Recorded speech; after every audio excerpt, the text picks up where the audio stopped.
Hello, everybody. How are you? Jill here, coming to you from the Bahamas.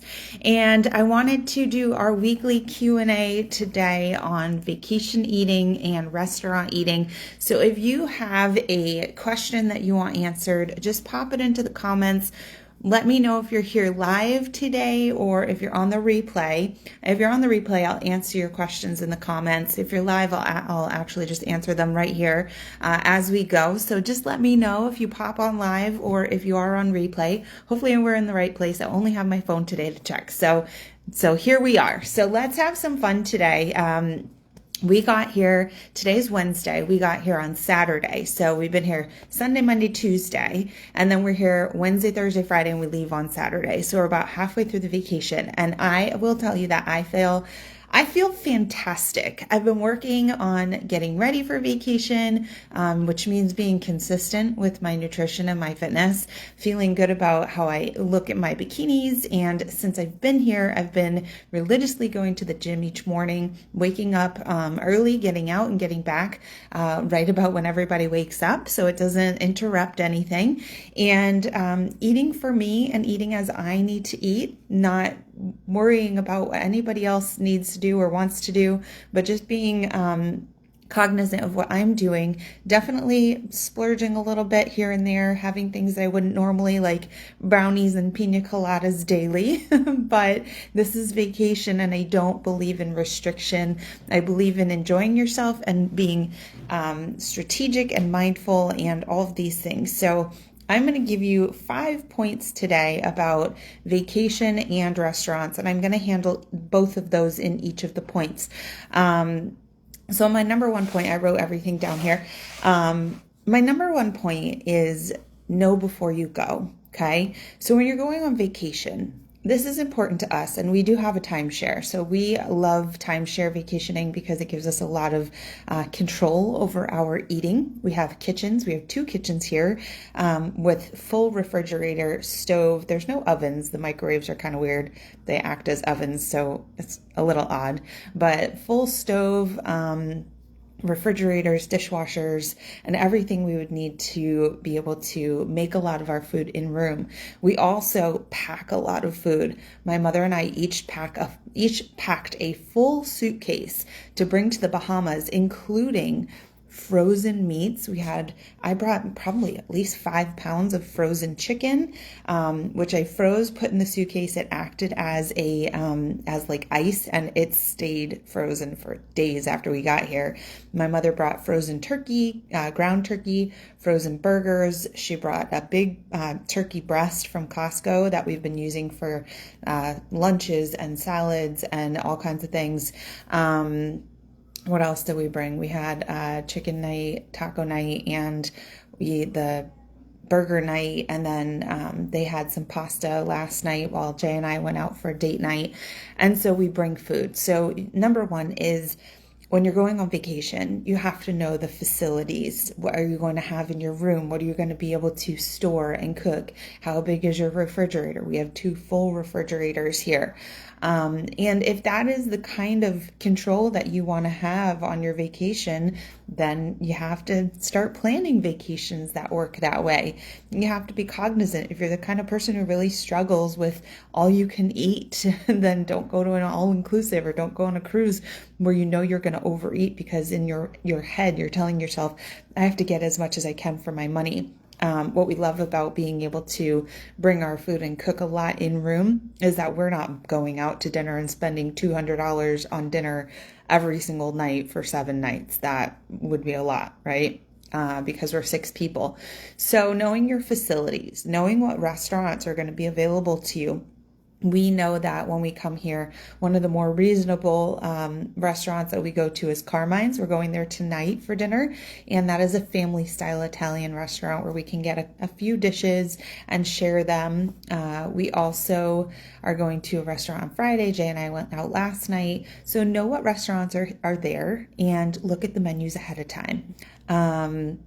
and cook as much as you can on your own. Those are my tips for vacation. Again, on the restaurants, I always look at menus before I go to any restaurant. I check out the menu. I pretty much strategize what I'm going to eat. I make sure there's choices that are going to be appropriate for me. That I'm going to have something to choose from. So the night we first got here, we got in about 6:30, and so we were walking around town, and my mother and I were picking up alcohol for us, and the boys and my dad and Jay went and found an Italian restaurant.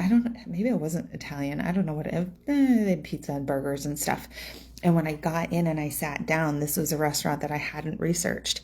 And I started freaking out in my head. I was like, everything's fried and really heavy. And I finally found a Caesar salad. And I asked the woman, can I add grilled chicken? She said, of course. I said, okay, grilled chicken Caesar salad, dressing on the side, because then I know it's not doused in like 1,000 calories worth of Caesar dressing. And I was able to just take some with my fork and put on what I needed. So I was able to figure it out. You'll always be able to figure something out at a restaurant, but knowing the choices that you can make, want to make. And that's really what it's all about, is making decent choices where you can still enjoy your food, but it is very different if you go in and order that grilled chicken Caesar salad with the dressing on the side than going in and saying, hey, I'm on vacay. It's my first night. I'm going to have a bacon cheeseburger and fries, and let's add on a martini, or I don't know who has a martini with that, a beer or whatever, or a pina colada. Like, that could be a 2,500 calorie dinner. That's more than I eat it's not more than I eat in 2 days, but that's like a day and a half's worth of food in one meal late at night, okay? And if that's just the first day of your vacation, then that's setting yourself up for failure, okay? So know before you go. Do your research, have your plan in mind, bring as much as you can. Even if you don't have full capabilities like we do in a timeshare with stove and microwave and full fridge and freezer, what you can do is you can bring your own snacks, right? And that doesn't mean bring all the junk food. If you can bring a cooler bag with ice packs, then pack all the fresh fruits and vegetables. We couldn't bring that stuff with us because you can't bring produce into another country. But when we got here, we knew that we were going to have one day where we were going to send somebody. I was willing to go, but my mom volunteered herself to go food shopping. It cost like $12 for her to hop on the shuttle and go to the grocery store. So we made a list, and she knew exactly what she was going to get. And we loaded up on the fruits and vegetables so that we could have them. You can, of course, do things like bananas and apples and oranges and things that will keep in your room. Carrots, baby carrots are a really good one. There's a lot of vegetables you can keep on the counter too that aren't actually supposed to be refrigerated. So you just have to be smart and plan ahead and bring as much as you can. Another thing I always bring is my shakes. I bring protein shakes. So this morning, everybody else is having pancakes. Good for them. I put tons of butter in the pan for the kids so that the pancakes taste amazing. I threw the chocolate chips in there. I had a shake. It's just the way I vacation. I don't do big pancake breakfasts. Yesterday, my mom made me eggs in the morning. I had 2 eggs with a little bit of cheese and left. And she made me a salad with turkey for lunch. I did have, I shared a bag of Doritos, which was like 150 calorie bag of Doritos. Not going to break the bank. I skipped the drinks, just making the good decisions, And that leads me to point number 2. Mindset matters, okay? So number 1, what is your objective of the vacation? Is it to indulge and eat and drink yourself silly? Probably not. Is it relaxation? Is it enjoying family time? Is it enjoying adventures? You have to focus on the reasons why you're really there. And honestly, overeating and overindulging in alcohol is probably not why you're there. So you also have to think about your life after your vacation. Do you want to get back to your life and feel great and feel energized and relaxed, or do you want to get home and feel disgusting and like you've gained 20 pounds or 15 pounds or 10 pounds? And do you want to have feelings of regret, right? You also want to think about your feelings that you're going to have during. If you feel uncomfortable in your bathing suit by the end of the week, then that's not a great feeling. I've had vacations in the past where I started out and I planned it where I had bikinis, and then I started to move to a one-piece suit midway through the vacation. That's my old way.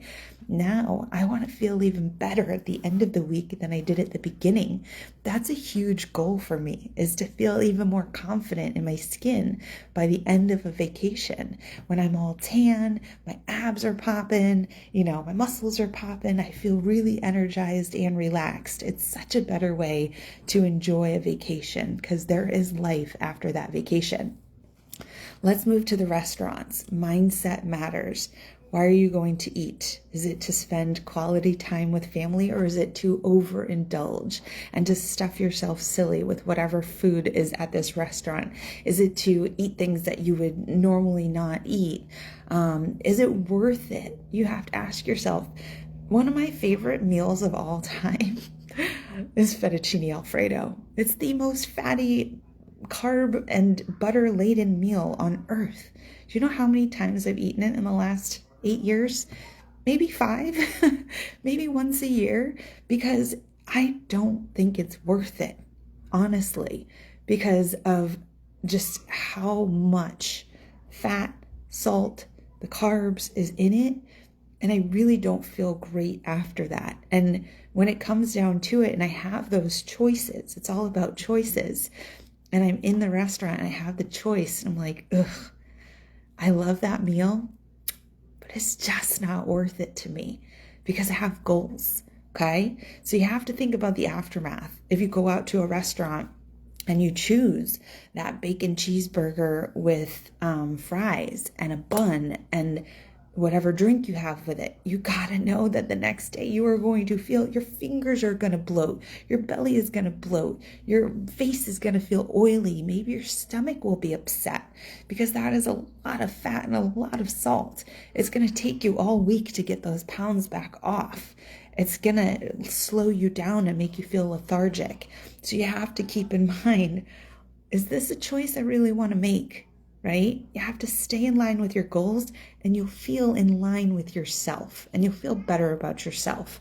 Again, you can make choices that are not your norm. I can eat fettuccine Alfredo if I want to. I remember the last time I ate it. It was on a vacation. We were at an all-inclusive and we were with our friends and I saw the fettuccine Alfredo and I said, you know what? This is one of those times. I want to eat this today. And so I didn't order a big portion. I think it was actually on a buffet. And I said, can you just give me like a little half serving of it? Because I really wanted to taste it because it's my favorite. But I didn't want to overindulge and say, you know what? I may not have this for another couple of years, so I better eat it all, right? It's always going to be there. Everything that you want, it's always going to be there. So keep that in mind, okay? It's not going away forever, anytime. So let's move on to number 3. That's a really big one that I think a lot of people miss on vacation. Water.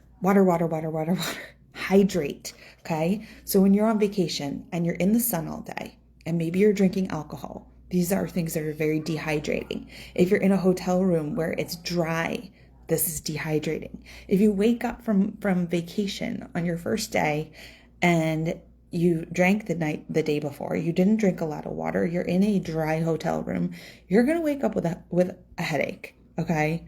That is signal number 1 that you need to start hydrating your body.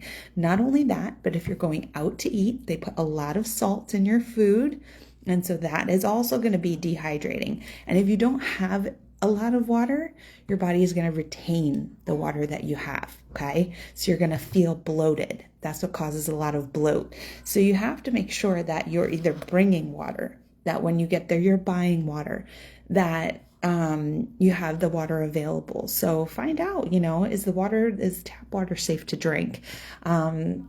Is there somewhere, like sometimes if there's a gym, you can fill up a water bottle. So run down to the gym, and sometimes you can stop at a store and get gallons of water. That's definitely cheaper than buying big bottles sometimes. It depends on where you're at. If we were going to buy a case of 24 pack of, little waters here in the Bahamas, it's going to be way more expensive than buying a couple gallons.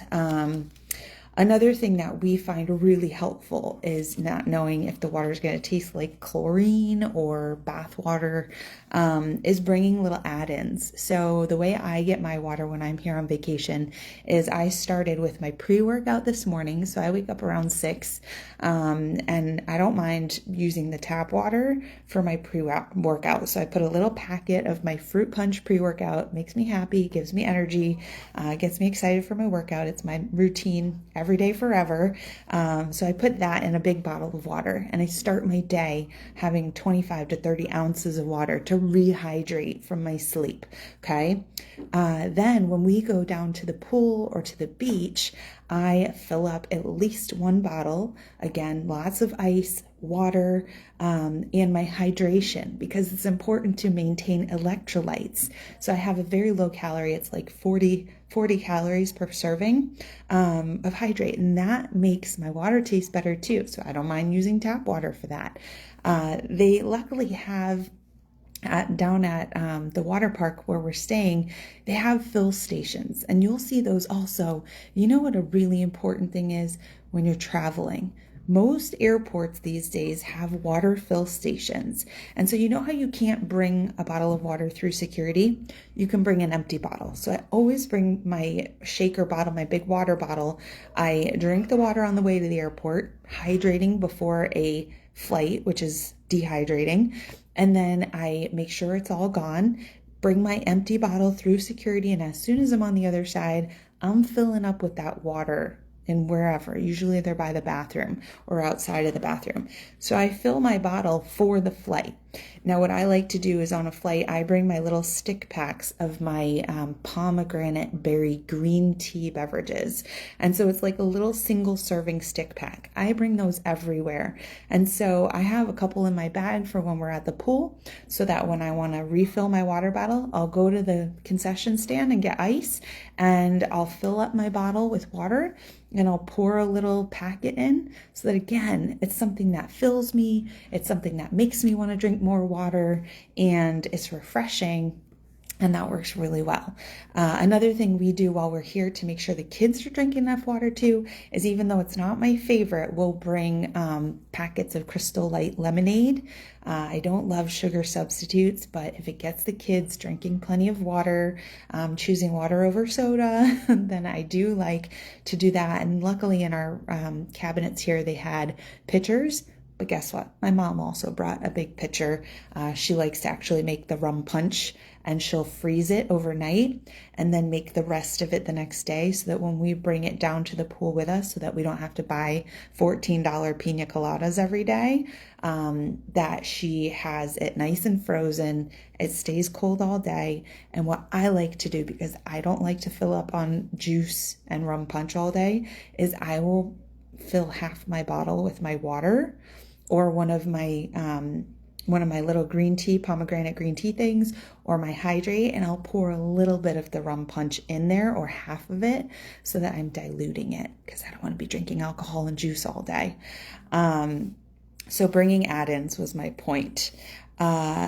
Restaurants. When you get to a restaurant, you know how they offer you water? Take the water. Ask for water. If you want, ask for it without ice, so that you can drink it more easily. Sometimes when there's a lot of ice in the water, number one, there's not a lot of water in the cup. Number two, it's harder to drink it when it's really cold. So you can ask for a cup of water without ice. That will help you. Water first. Number one, it's going to help you if you're dehydrated. Number two, it's going to help you in case your food is super salty.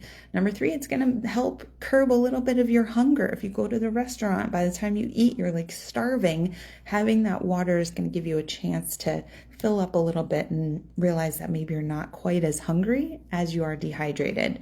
Drink all that water. Before any food comes, before you get an alcoholic beverage, drink that first full glass of water for me, okay?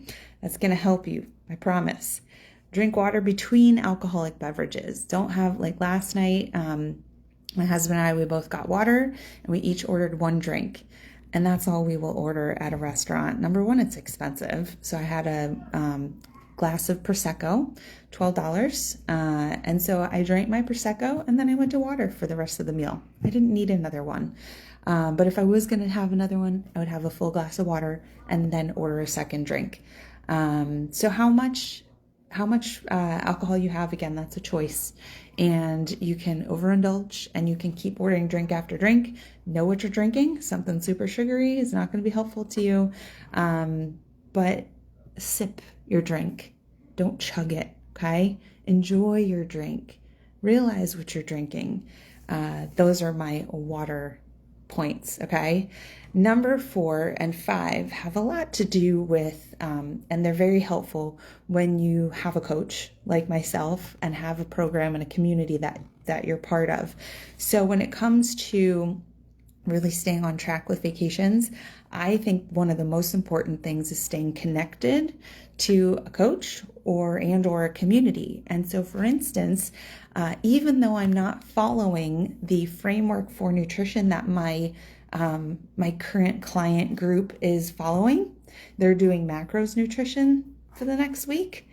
I'm doing mindful nutrition, but at the end of each day, I'm checking in with them and I'm listing everything I ate. And what that does is, number one, it shows me the choices that I'm choosing, and it helps me stay accountable, and it shows them what I'm choosing so they can see, when I'm posting my ab pictures and my workout pictures, you can check my stories. I posted a bunch today. They can see exactly what my inputs are and what the outcome is. And they can see that I'm enjoying brownies almost every night, one brownie, that I'm enjoying my salads for lunch every day, that I'm drinking my shakes, that, all the things that I'm doing, how much alcohol I'm drinking. It's 1 or 2 drinks a day. I'm not drinking all day. So I think that staying connected and tracking is super important. Now, a lot of my clients seem to also be on vacation this week and last week and next week. And so I've noticed that Angie's been checking in. Now I can tell Angie's doing a lot more restaurant eating. So she's probably not in a timeshare like I am and is eating out. And I can see the choices she's making. I mean, talk about proud, like super proud coach. She is really putting a lot of thought into each meal and everywhere she goes and trying to find good choices. One question that Angie had, which I want to answer, she said, how come none of these restaurants have light dressing? And that's so funny that Angie asked this, because my mom actually had asked me a question the other day when we were getting ready for our vacation, and she had asked me if a dressing was good, and it said light dressing, and I said no. Regular dressing. You want real ingredients in there. So Angie, it's okay that restaurants don't have light dressings, because a regular dressing is going to have oil in it, and it's going to have vinegars in it and whatever else it has in it. You definitely want to stay away from the creamier dressings, because those are going to have a lot more fat in them than a vinaigrette. But you can always water down a dressing, and you can always control the amount that you have. Another thing you can do at a restaurant is you can ask for oil and vinegar. They generally have either a little, one of those things that you pick up, the little oil and vinegar thing. And you can either leave the oil if you feel like you're having enough fat in your day already and can't add any more oil. You can just use the vinegar. You could use vinegar, salt, pepper. You can ask them for a lemon wedge or a lime wedge. Make it what you want to make it, but don't worry about light dressings, because when you find light dressings in the store, number one, if you ever find a fat-free dressing, how can you make dressing fat-free where it has no oil in it? Like, that's what the dressing is, right? How can it have zero fat? What does it have in it? And how about a zero sugar dressing that has no sweetness? What are they putting in? Fake sugars? So you want to take a look at some of the ingredients. So I would say, take a look at some of the dressings in your refrigerator. See what's in them. What are the ones? And I said to my mom, I'm not going to eat that light dressing that you have. I like dressings that are more natural. I like the ones in the refrigerator section where they're not shelf stable, because the more shelf stable, the more chemicals are in them. So I love Marie's dressings. So that's what my mom got for me. Marie's dressings, anything that is just normal ingredients. And it's okay if there's oil in there. It's part of my fats for the day, okay? So that was one thing, staying connected, tracking, because also with Angie, what I could see is she's showing us exactly what she's eating. I can help her as her coach, and others can see, and others could, put in their 2 cents and say, here's what I would do. And so it's really important to stay connected to a community and to a coach so that they can help you as you're learning how to do vacations and restaurants. I've seen so many of my clients sharing what they're eating at restaurants and on vacation, and it's absolutely helping. When they share, they make better decisions, okay? I will be sharing my dinner tonight. I'll be sharing it on my stories. So if you don't follow my stories, start watching them and then they'll pop up for you. But watch my stories. We're going to Carmine's Family Style Italian, and I will be sharing exactly what I'll be eating. So take a look at that. I also wanted to just touch on tasting foods and not overdoing it. So for instance, last night, my husband and I went out and we went to a place called Olives, and we order. So generally when my husband and I go out, we order things and we share, and we don't order too much. So we ordered 2 appetizers. One was like an olives tapenade, little spread with some crackers. And so I just tasted all the different ones, didn't go overboard. And then we shared a salad, a little caprese salad.